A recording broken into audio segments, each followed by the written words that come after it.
예, 시청자 여러분 안녕하십니까. 한 해 마감하는 올해 이제 고영신 박사님 마지막 뵙는 시간입니다. 예, 박사님 잘 계셨습니까? 어제 이 이야기를 좀 하자면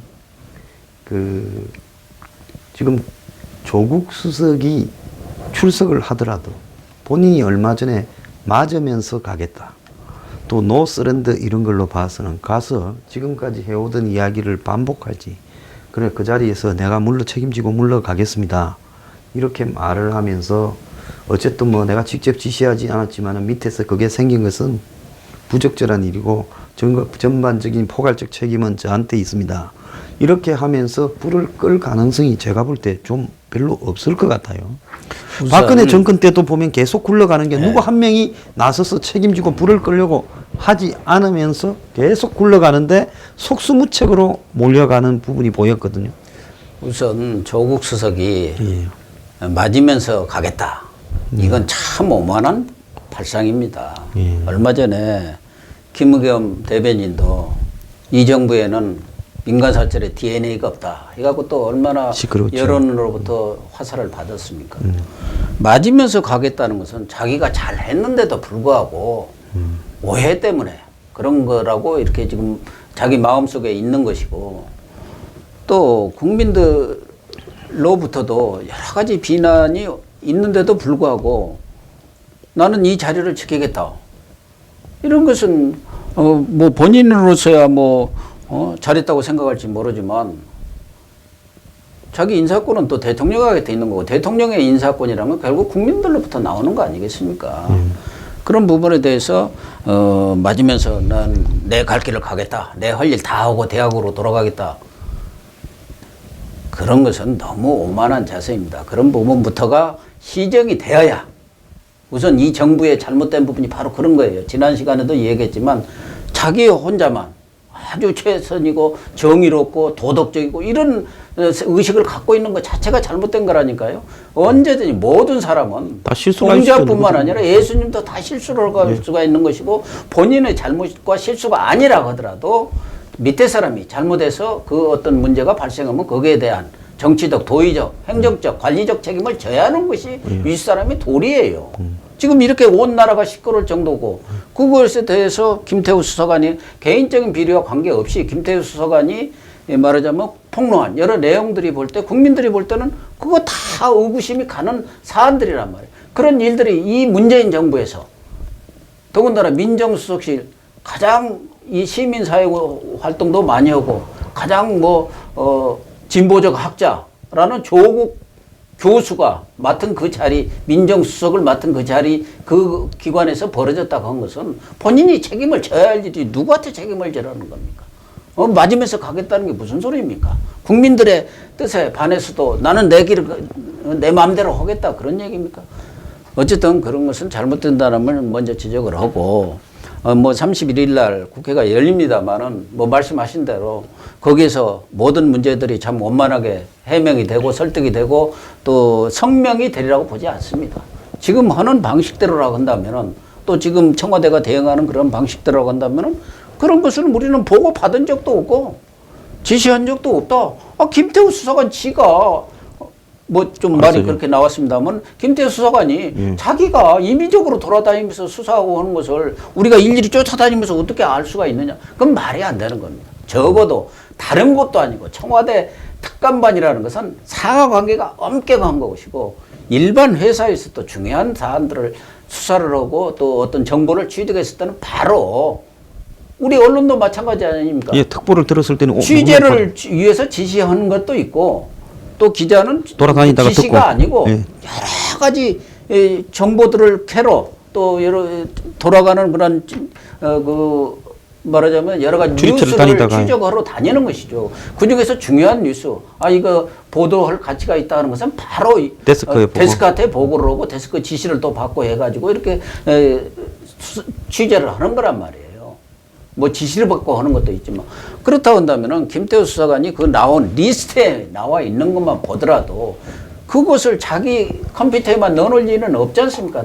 거기에 있는 특감반하고도 공유도 했을 것이고 그 위에 있는 특감반장한테도 보고를 했을 거고 적어도 특감반장은 우리 공직의 그 풍토로 봐서는 당연히 이렇게 박형철입니까? 반부패 비서관한테도 보고를 했을 거예요. 그게 조국 수사까지 가는 데는 뭐 중요한 내용들이 이제 걸러져서 가겠지만 그렇다고 한다면은 이런 부분에 대해서 조국 수석이 우리는 지시한 바도 없고 또 뭐 그런 보고를 받은 바도 없다고 이렇게 해명을 해가지고는 되지는 저는 안 되리라고 봅니다.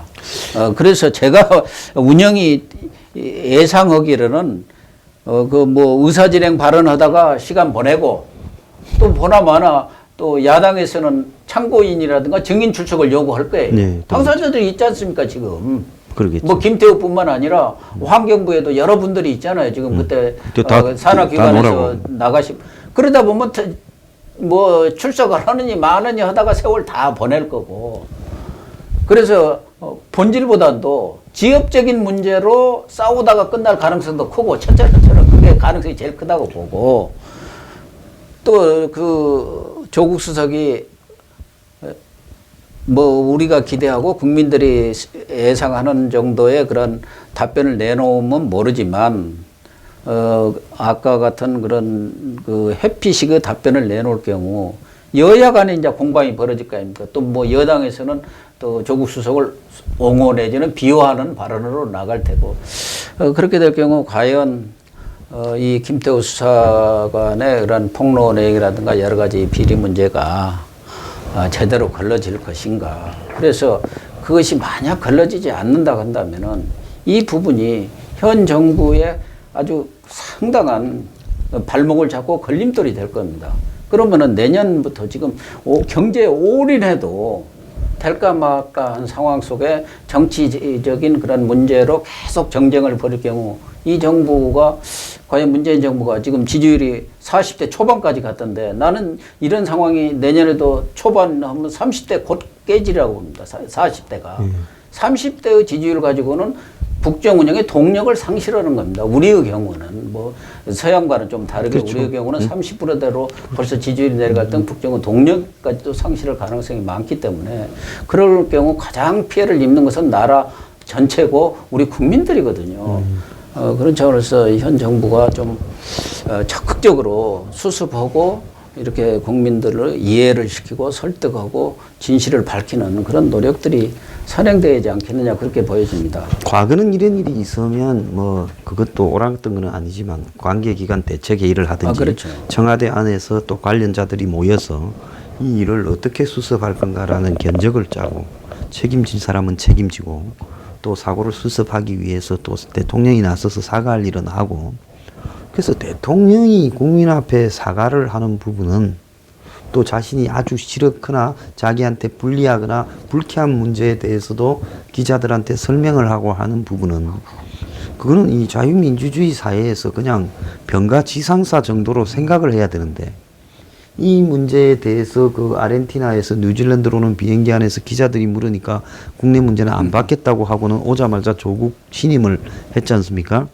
그래서 어떻게 보면 대통령이 그건 참 좋지 않은 일이다. 가서 내가 들어보고 책임 물을 거는 묻겠다고 와서 조국이 면담하고 조국이 사표를 쓰고 집에 가기로 했다. 그리고 대통령이 그냥 사태를 조금 더 보다가 앞에 나서서 과거에 관행적으로 해오던 부분에서 잘못이 있었다. 이제 사과를 하고 했더라면 진화가 될 수 있었을 건데. 충분히 진화가 됐죠. 네, 그 타이밍을 놓치면서 이제 궁지에 몰린 김태우 수사관은 자신을 누구도 보호해주지 않으니까 이제는 한국당하고도 깊숙하게 결탁이 된 것 같아요. 물밑으로.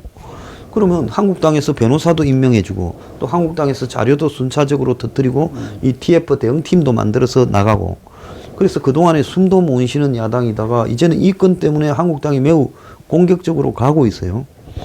그렇다 하면 이 사태가 김 드루킹 사건처럼 그래서 본인을 차단해서 진화할 수 있는 성격의 문제가 아니고 또 드루킹과 김태우 수사관은 이런 정보 레벨이나 이런 정권의 약점에 대해서 알고 있는 부분 비교가 안 되지 않습니까? 비교가 안 되죠. 드루킹은 조국 그 당시에 뭐 김경수 지금은 이제 경란 비쌉니다만은 김경수 씨를 좀 도우는 정도의 예. 김경수 씨를 통해서 말하자면 유용한, 선거에 유용한 예. 자료를 제공한 정도고 예. 김태우 수사관은 권력의 핵심에서 뭐 하위 직급이기는 하지만 권력의 그렇다고 핵심에서 정부는 또 핵심에 다 하는 거죠 뭐. 돌아가는 상황을 다 알고 그런 첩보들을 중요한 첩보들을 갖다가 권력의 핵심에 인풋 시킨 사람 아닙니까? 예. 그러니까 급이 전혀 다른 거고. 아까 뭐 대통령 얘기도 나왔습니다만은 전 정권 때도 우병우 수석 한 사람 지키려다 정권이 망했다는 얘기가 나왔거든요. 그런 이야기가 그리고 바닥이 그렇지 났죠. 않습니까? 우병우 수석의 문제점에 대해서 많은 언론과 국민들의 지탄이 있었음에도 불구하고 박근혜 대통령이 끝까지 우병우를 지키려고 했지만 결과적으로 박근혜 대통령은 탄핵으로 가서 몰락했는데 우병우가 그렇다고 해서 박근혜 대통령을 적극적으로 옹호한 적이 있습니까? 그것도 못했죠. 그것도 안 했어요. 이번은 정부에서도 조국 수석에 대해서 너무 문재인 대통령이 뭐 개인적인 신뢰를 주는 건 좋죠. 뭐 일을 하는 사람끼리 서로 신뢰 관계가 없이 일을 할 수 없는 거고 더군다나 국정의 핵심을 국정을 장악해 나가면서 이렇게 국가를 끌어가는 상황이니까 그런 신뢰 관계가 있는 건 좋지만 그러나 문제점이 발견이 됐을 때 그것이 조국 수석 개인의 문제점이 아니라고 하더라도 전체적으로 국정 운영에 걸림돌이 됐을 때는 언제든지 그런 부분에 대해서는 뭐 사퇴를 시키든가 뭐 이렇게 하는 게 도리이고 국민에 대한 도리죠. 물론 현 정부에서는 조국 수석이 물러날 경우 이거 야권에 밀려서 또 이 정권이 그렇게 될 경우 도미노 현상으로 야권의 공세를 이겨내지 못한다. 이렇게 생각할지 모르지만 국민들은 그렇게 보지 않거든요.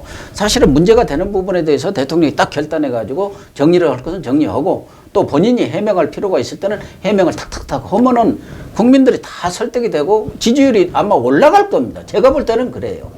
트럼프 대통령에 대해서 그렇게 욕들을 하지만 트럼프 보세요. 비행기 타러 가다가 뭐 어디서든 기자들이 오면 거기에 대해서 현안 문제에 대해서 다 줄줄 답변을 이야기하죠. 하잖아요. 예. 문재인 대통령은 어떻게 했습니까? 앞으로 기자실에 자주 나와서 궁금한 거 있으면 내가 직접 설명하고 브리핑하겠다. 그렇게 얘기했는데 지금 몇 번이나 했습니까? 뭐 아까 비행기 안에서도 얘기했지만 이런 사안이 일어났으면 당연히 조국 수석이 나와서 전후가 이렇고 이러이러한 문제들이 있었고 이런 문제에 대해서는 우리가 잘못했고 이런 부분에 대해서는 관행 때문에 그랬다든가 또 이런 부분은 고치겠다든가 이렇게 했으면 다 수그러들 일이고 저거 안 된다면 대통령이라도 나서서 얼마든지 기자회견이라도 열어서 설명할 부분이에요. 근데 이것은 지금 아무도 나서는 사람 없고 뭐 무슨 비서관 한 사람이 왔다 갔다 하면서 설명하고 있지 않습니까? 그러니까 이게 해결이 안 되죠. 다 어려운 일이 있을 때는 뒤로 딱 숨어버리면 되겠습니까? 물론 내년 연두회견이 있으니까 대통령께서 어떤 뭐 해답을 내놓으실지는 모르겠고 또 30일 날 조국 수석도 이제 운영에 나가기는 합니다만은 어쨌든 대통령으로서는 지금 위기인 것만은 틀림없죠. 경제적 위기에다가 지지율이 과거 70% 뭐 80% 하던 데서 지금 40% 초반까지 빠졌지 않습니까? 그건 정권의 위기거든요. 그렇기 때문에 뭐 내후년 총선 때문에도 인적 개편이 있을 걸로 보지만 저는 인적 개편을 빨리 앞당겨야 한다고 봅니다. 그래서 분위기를 전면 쇄신해야 해요. 그래서 인적 개편도 무슨 조국 한 사람이 아니라 청와대뿐만 아니라 내각 뭐 국무총리를 비롯해서 원점에서 조각이라든가 새로 정권을 짠다는 차원에서 한번 쇄신을 할 필요가 있지 않나 그렇게 보여집니다. 그래서 현명하게 그 승부수를 던질 줄 아는 지도자는 이 밑에 참모들을 뭔 일이 생겼을 때 주저주저하면서 그 타이밍을 놓치고 그래서 이렇게 호미로 막을 걸 가래로 막는 일을 안 하고 끊고 나갈 때는 제대로 끊고 나가고 이러는 거예요. 그런데 이 문재인 정부는 박근혜 정권을 불통이라 하면서 끌어내리고 집권을 했는데 기자들에 대해서 대통령이 언제 한번 기자들한테 이 자유롭게 대화를 주고받았는가 기억이 잘 없어요. 그러기에다가 옛날에 박근혜 전 대통령이 점심때만 잠깐 사람들을 만나고 저녁에는 아예 사람들을 만나지 않는다. 그래가지고 불통이라고 하지 않았습니까? 그런데 문정부도 보면 지금 대통령이 저녁에 대부분 혼밥을 먹고 있다. 가끔 뭐 혼술도 하고 임종석 비서실장하고만 하고 있다. 이런 이야기들이 이제 한간에 바닥에 퍼져나가면서 과거에 박근혜 전 대통령에 대한 비판에서 상당히 흡사한 부분이 문 대통령 본인에게 지금 나오고 있다. 박근혜 전 대통령도 보면 인사를 질질 끌면서 사람을 발표하는 거를 갖다가 미루다가 나중에 그렇게 또 발표한 게 보면 또 이 잘못된 오발이고 이런 적이 많았거든요. 왜 저를 미워하면서 닮아갈까요? 비서실장을 오래 하신 박지원 의원이 있죠. 예. 그분 얘기가 대통령을 혼자 두는 게 가장 위험한 거다. 트럼프도 지금 혼자 있다는 거 아닙니까? 예, 그다 요즘에는 쫓아버리고. 주변을 다 잘라버리고 자기 혼자 앉아서 할 일 없으니까 트위터해갖고 또 그런 텔레비나 이런 거 보면서 감정이 이렇게 오르면은 개강되고. 그것에 의해서 또 저 결정을 뭐 푸어미라고 하고. 이렇게 예. 적기도 하고 말입니다. 근데 지금 문재인 대통령도 혼밥을 먹는다. 그러니까 뭐 혼자야 먹겠습니까? 김정숙 여사 있으니까 같이 먹게. 그게 혼밥이죠, 그게 사실은. 혼밥이죠, 예. 대통령은 밤에도 각계 인사들을 만나서 낮에는 또 업무를 봐야 하니까 밤 같은 데 활용해서 각계 인사들과 의견을 듣고 거기에 대해서 조언도 받고 충고도 받고 또 아이디어도 뭐 이렇게 얻어야 하는데 자꾸 주변과 이렇게 거리가 멀어지면 대통령이 혼자 있게 되는 거 아닙니까? 그래서 지금 그런 혼밥 얘기 나오는 거 그것이 가장 지금 위험스러운 상황 아니겠느냐 그런 생각이 듭니다. 박근혜 대통령도 그분이야 원래 이제 성격 자체가 혼자 이렇게 활동하고 뭐 생각하고 그런 것이 체질화됐다고 하지만 그런 것이 결과적으로 최순실 같은 국정농단 세력이 그런 사람들이 접근하기 가장 좋은 거거든요. 특정 루트로만 얘기를 듣게 되는 경우가 오히려 청와대에 들어가지 않았더라면 좀 더 그래도 일상적인 일정들이 있기 때문에 사람 접촉이 많았을 건데 청와대 들어가면서 더 심해졌거든요. 그래서 이제 그런 측면에서 보면 문재인 대통령도 사교를 많이 하거나 적극적이거나 이런 외향적인 성격이 샤이한 성격이죠. 샤이하죠. 근데 이제 청와대 들어가서 또 고립되었고 거기를 갖다가 이제 지금 여러 가지 실패가 나타난 참모들이 둘러싸고 있고 그리고 이제 혼밥을 하고 이렇다면 지금 이번에 이 사태 같은 경우에 과거의 정치 구단들이면 자를 때 자르고 진압할 때 진압해서 벌써 끝냈을 건데 그 자기들이 미꾸라지라고 이렇게 폄하하는 육급 공무원한테 이렇게 청와대가 끌려가면서 지금 벌써 한 달이 다 돼가고 있어요. 얻어막 시작한 지. 그래서 이 정도 실력밖에 안 되는가 하고 이제 미천이 드러나고 있는 게 문 정권의 가장 제가 볼 때 위험한 요인이 되어가고 있다고 봅니다. 아니 그러니까 지금 이 김태호 사건을 보면은 6급 정권이라는 저 야당의 비아냥이 나올 만도 해요. 예. 6급 주사 정권이냐. 예. 6급이 이제 우리 직급으로 주사라고 합니다. 주사죠, 그죠. 7급을 주사 보라고. 예. 그러니까 국민들 입장에서 보면은 야, 그래도 문재인 대통령은 과거에 수석도 하시고 비서실장도 했기 때문에 권력을 운영하는 데 있어서는 전 정권과 같은 아마추어리즘은 벗어나지 않았겠느냐. 그런 기대를 갖고 있었던 것 아니겠습니까? 그런데 그동안 잘 될 때, 잘 뭐 초반기의 어떤 정치적 이미지, 정치를 통해서 이렇게 지지율이 높을 땐 그런 게 드러나지 않죠. 가장 지도자의 중요한 것은 리스크 관리입니다. 위기 국면 때 어떻게 대응하느냐에 따라서 지도자의 어떤 그 자질이랄까? 그릇이 다 판명이 나는데 지금 보면은 이런 사안은 제가 볼 때는 그렇게 큰 사안이 아닙니다. 청와대가 정직하게 설명해버리고 사실대로 해명하면 다 묻힐 내용이고 또 국민들도 이해가 갈 대목인데 이 부분에 대해서 도덕적 지나친 우월감, 뭐 경직성, 도덕적, 이념적 경직성 때문에 우리가 그런 잘못을 할 정권이 아니다. 왜 아닙니까? 어느 정권이든지. 누구든지 그럴 수 있죠. 세종대왕도 다 잘못이 있어요. 할 수가 있는 겁니다. 그런 그 지나친 도덕적 우월감에 사로잡히다 보니까 이렇게 대응이 되는 것 같고 또 내부에서도 모르겠어요. 제가 청와대 내부를 뭐 자세히 알지는 못하지만 이런 부분에 대해서 충분히 조율을 해가지고 그 조율된 결과를 가지고 일괄되게 일사불란하게 이렇게 대응하는 측면도 있어야 하는데 이게 전혀 지금 안 되고 있는 거 보면은 청와대 내부도 우리 속된 말로 콩가루 집안 아닌가. 여러 계파들이 서로 이제 한 1년 6개월 정도 지나고 나니까 자기 목 찾기 위해서 상대로 견제도 오고 우리 속된 말로 물도 먹이고 이러면서 대응도 못하고 우왕좌왕 갈팡질팡 이렇게 가는 거 아닌가 그런 생각이 들어요.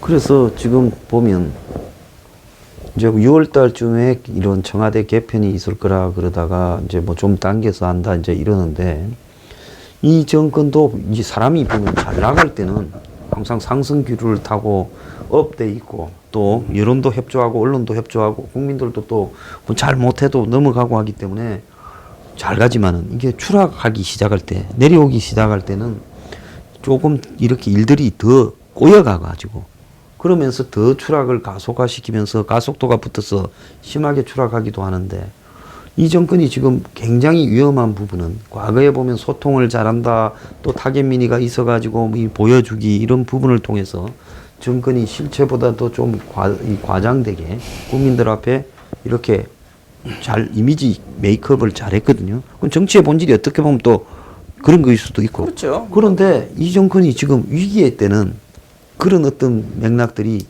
더 자신들끼리만 이 문제를 어떻게 수습하고 덮으려면서 밖에 국민들이나 언론이나 야당이 어떻게 보는가를 의식을 못하는 단점으로 나타나는 것 같아요. 그러니까 잘 나갈 때는 포장을 더 잘하는데 떨어질 때는 자기들만 아니라고 하면 남들은 그렇게 안 보는가 이런 착각을 하고 있다. 이런 생각이 좀 드네요.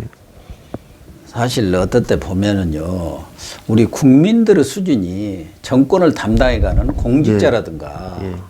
또 뭐 컨트롤 타워인 청와대에 있는 분들보다도 훨씬 높은 거 아닌가. 제가 주변에 이렇게 무슨 사석에 있는 친구들이라든가 또 지인들 이렇게 어떤 얘기를 들어보면은 오히려 더 합리적으로 판단하고 더 높은 식견을 갖고 있는 분들이 너무 많아요.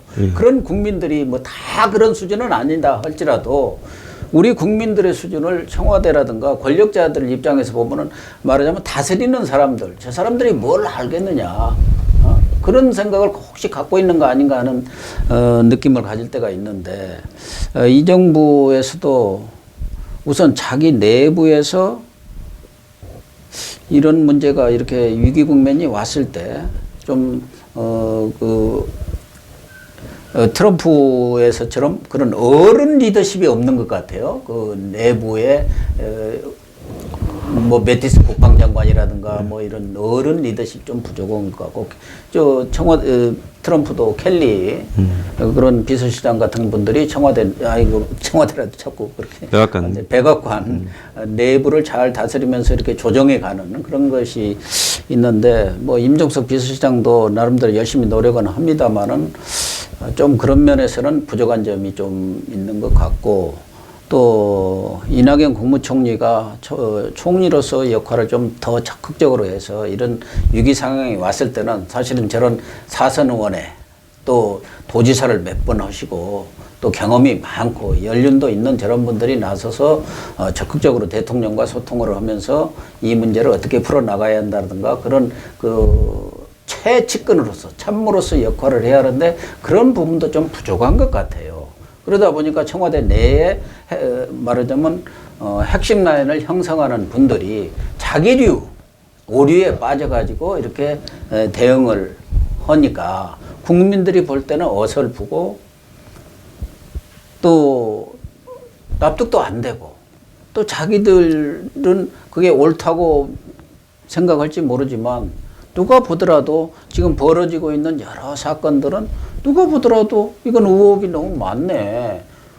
또 다른 정권에서도 그런 일들이 있었다고 하더라도 문재인 정부에 대해서는 적어도 본인들 얘기대로 촛불정신, 촛불혁명으로 집권한 정부 같으면은 과거와는 다른 행태를 보여야 하는데 전혀 그렇지 못한 거 아니냐.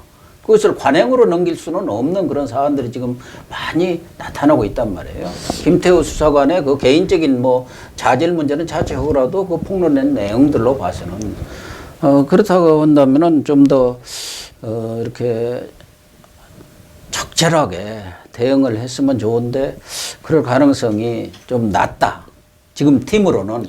그래서 많은 국민들도 또 뭐 정치권에서도 뭐 더불어민주당에서도 그런 얘기가 나오고 있는 것이 결국은 인적 쇄신을 통해서 새롭게 팀을 짜서 국민들한테 분위기도 쇄신하고 또 청와대라든가 국정 운영에 어떤 일신하는 그런 변화가 지금 필요한 거 아니냐 이런 얘기가 나오는데 문재인 정부의 또 잘못된 점이 아까도 지적하신 적이 있지만 타이밍을 못 맞춰요.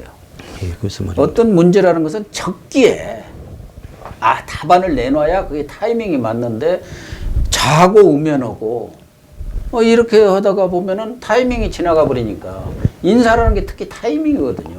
국민들이 바꿔야겠다. 이런 팀 갖고는 도저히 나라를 끌어가는데 불안해서 뭐 안 되겠다. 할 때 바꿔야 하는데 그걸 지금 과연 문재인 정부가 그렇게 할지 문재인 대통령 결심에 달린 문제입니다만은 저는 좀 의구심을 갖고 있어요. 예, 제가 이제 그 좀 마지막으로 좀 드리고 싶은 거는 법여건에도 상당한 이런 자원이 있고 또 이런 것을 수습할 수 있는 역량을 가진 자원도 있어요. 그러면 대통령이 민주당 의원들을 다 청와대에 좀 들어오라 해서 저녁에 술을 한잔 하면서 오늘 허심탄회하게 이야기를 좀 하라 해서 이야기를 들어보고 그리고 또 그중에 믿는 또 좀 능력이 있는 사람 몇 명은 따로 불러서 이 사태를 어떻게 좀 수습했으면 좋겠느냐 이야기를 듣고 개각이나 또 청와대 개편이 필요하다면 그래 내가 다 그렇게 하겠다 이래 해야 될 건데 오늘 한국당에서 또 좀 웃기는 이야기가 공개를 했는데 민주당에서 이 지금 김태우 대응 전략 해가지고 만드는 문건이 한국당의 손에 넘어가가 또 했어요. 그래서 이 당을 이런 부분에서 방패막이 정도나 생각을 하고 당의 능력을 다 끌어들여서 이런 부분들을 인정하고 수습하고 그러면서 또 쇄신해서 다시 출발하고 하는 이런 마인드로서 정당을 또 자기 법 여건에서 가진 인적 자원을 활용하려고 하지 않는다는 겁니다. 전에 김대중 대통령 시절에 제가 이제 언론에도 현업에 있어서 그때 이제 좀 들여다볼 수가 있었는데 김대중 대통령 연세도 꽤 많았지 않습니까? 밤에도 국회의원이고 뭐 각계 사람들 불러서 그 연세에 그래 했죠. 네, 그렇게 노력을 하고 문제가 생길 때마다 적기에 원로비 사건 났을 때도 그 아끼던 박주선 법무비서관 치고 김차장 검찰총장 다 쳤지 않습니까? 그때 즉시 그게 적기에 또 당 쪽에 있는 분들에 대해서도 당의 의견도 충분히 수렴을 하면서 갔기 때문에 그때는 자주 청와대 만찬도 하고 했어요. 그렇게 했었죠. 청와대 만찬 그때는 이제 총재라는 직함을 이제 갖고 있을 때는 청와대 만찬을 해서 그때 정동영 지금 민평당 대표가 그 당시 재선 의원인데 권노갑 그 당시 최대 실세로 같이 식사하는 자리에서 공격을 했지 않습니까? 거 아닙니까? 너무 얘기가 많고 권한을 휘두른다 해서 칠하게서 쳤지 않습니까? 대통령으로서는 그 당시 불쾌하게 느꼈다고 하지만 어쨌든 그런 의견을 수렴해서 또 자기는 나름대로 숙고를 해서 그 당시 권노갑 실세를 물러나게 했단 말이에요. 근데 이 정부 들어와서는 너무 인재풀이 제한된 거 아닌가 그런 생각이 들어요. 과거 노무현 대통령 때도 그랬지만 김대중 대통령이라는 그런 분만 하더라도 상대편에 대해서도 과감히 수행해서 그 당시는 호남이 집권 세력이었다면 상대편이면 영남 아닙니까? 초대 비서실장을 김중건 씨 영남 사람을 바로 비서실장을 했고 이종철 씨 같은 경우 다른 당에 물론 이제 후에 그 국정원장을 했지만 국정원장 시키면서 이렇게 탕평 인사도 하고 조화를 이루면서 그래서 다양한 의견을 수렴해서 거기서 이제 최적의 어떤 정치적 방향이라든가 정책을 생산해내는 그런 역할들을 했거든요. 근데 이 정부 들어와서는 그런 역할들이 거의 없는 것 아닌가. 그래서 인사도 캠코더에 들어가지 않은 사람은 아예 거기다가 내봤자 소용없다는 거 아닙니까? 그래서 그것이 정말 문재인 대통령의 뜻인지 또 다른 누구의 뜻인지를 모를 정도로 정권 안에서도 지금 법 여건 내부에서도 불만이 고조되고 옛날에 박근혜 정부가 보면 박을 만들자고 수많은 사람들이 도왔는데 근데 그 사람들에 대한 농공 행상이 제대로 되지 못했다 해서 법 여건 내부에 불만들이 많이 있다가 그러면서 이제 또 자신의 반대하는 또 당내 세력들에 대해서 배타적으로 하다가 결국은 위기가 왔을 때 당내 내분이 나는 형태로 작용을 했는데 더하면 되지 덜하지도 않은 것 같아요. 지금 이 정부에서 여성 장관도 몇 번 임명이 됐지 않습니까? 예. 제가 볼 때는 더불어민주당 내에도 꽤 역량 있는 의원들이 많이 있습니다. 많이 있죠. 근데 여성 장관들도 보면은 이렇게 따져보면 과거 다 문재인 대통령이 당 대표라든가 당에 있으실 때 무슨 비서실장을 했다든가 다 이렇게 연관되는 분들이더라고요.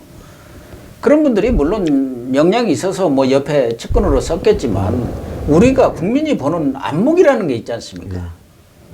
그런 부분에 대해서 한참 좀, 못 미치는 분들이 중요직책을 또 맡게 되고 그러는데, 당에서도 무슨, 비문이다, 친문이다, 무슨 비주류다 이런 걸 떠나서 역량 있는 분들은 얼마든지 쓸 수가 있는데, 그런 부분도 좀 약한 것 같고, 또 각계 뭐 시민사회단체 또는 뭐 학계라든가 또 언론계라든가 이런 쪽에도 얼마든지 역량 있는 분들이 많이 있거든요. 제가 보더라도 추천을 하고 저는 10손가락도 넘게 추천하겠어요. 그런 분들 제가 추천한 분도 예를 들면 쓴다고 하면은 아마 누가 보더라도 참 저 사람이 일 잘한다. 이럴 사람들이 있는데 왜 꼭 자기하고 어떤 이 정권과 코드가 맞아야 하고 그러냐 이거예요. 또 이 정부의 가장 지난 무슨 인사할 때 제일 먼저 물어보는 게 거기서 체크하는 게 뭐 소문은 그렇잖아요. 이 정부 말하자면 지난 대선 때 얼마나 기여했느냐. 이게 제일 첫 순서라고 그러는데 그런 것을 사실은 대통령이 되면은 다 버려야 하거든요. 좀 다 버려야죠. 그러니까 강을 건넜으면 배를 버리라고 그랬죠. 예. 배를 버리라고 한 거예요. 버리고 새롭게 시작을 해야 하는데 그 배를 끌고 가다 보니까 건넌 배를 대통령이 되기까지 자기를 태워다 준 그 배를 등에 지고 하다 보니까 이게 무겁고 뭐 일이 안 되는 거예요. 그런 점에 대해서는 정말 안타깝게 생각하는데 어쨌든 이번에도 인사를 하시려면은 뭐 내후년 총선을 겨냥해서 뭐 4월 설이다 5월 설이다가 있었는데 그러지 마시고 내년 초라도 이미 이제 예산도 끝났고 정기국회도 끝났지 않습니까? 다 임시국회가 끝났기 때문에 내년 초에 연도 회견하시고 국정 운영에 대한 청사진을 국민들한테 좀 밝히시고 바로 인사를 통해서 분위기를 쇄신해 갖고 내년에는 정말 새롭게 이 문재인 정부를 끌고 가는 그러한 뭔가 이 희망을 국민들한테 줘야 경제도 살아날 가능성이 있고 또 기업들도 뭔가 좀 희망을 갖고 일할 수 있는 그런 여건을 좀 만들어 주셔야 할 것 같아요. 예, 뭐 오늘 참 좋은 말씀 많이 했는데요. 문정권이 남의 소리를 이렇게 걱정하는 사람들의 소리를 제대로 들을 것인가 아니면 계속 이렇게 안하무인으로 가다가 붕괴될 것인가 이 부분은 스스로에게 달려 있다고 봅니다. 자, 오늘 출연해 주셔서 감사합니다. 수고 많으셨습니다. 감사합니다.